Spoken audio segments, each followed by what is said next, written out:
so these are the main views that have been dominant in epistemology. There are lots of different types, of course, under these different labels or camps, but these are the three big ones. And again, the idea here is that they will share an underlying presumption that is gendered about reason, rationality, justification, knowledge, right? All of these things, even objective truth.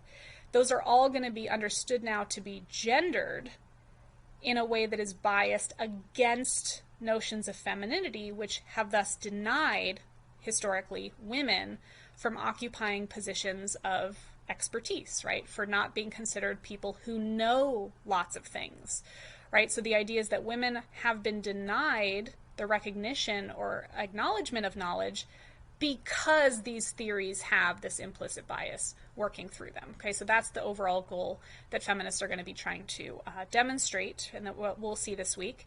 And then we'll see in the following week how this applies to certain areas of knowledge, like the STEM fields, right? Science, technology, engineering, math, and why those have been so male-dominated, right? The idea is that women are thus end up being prohibited from entering those occupations and those fields and those disciplines precisely because we have been socialized to sort of accept this implicit understanding of what it means to know something in a biased way. All right, so the primary issue here, as I mentioned, is going to be the issue surrounding what it means to be reasonable or rational. As you can see, that underlies a lot of our understandings of justification and thus our understanding of knowledge.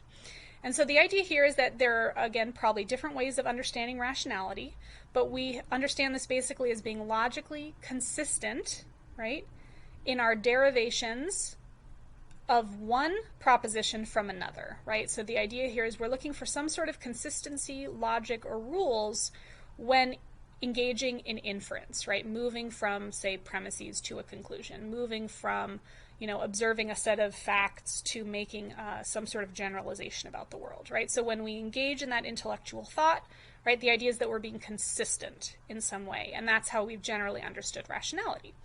But again, this takes on special meaning in epistemology because that notion of rationality is then going to be used to distinguish holding just a mere true belief from potentially actually knowing something to be true, right? So in this case, rationality can be very instrumental. It's something that we use to make important decisions, and especially, as we'll see in the world and in science in particular, to achieve goals, right? So knowledge is not just something that, is valuable in and of itself, although we hope, of course, that we think that that's the case.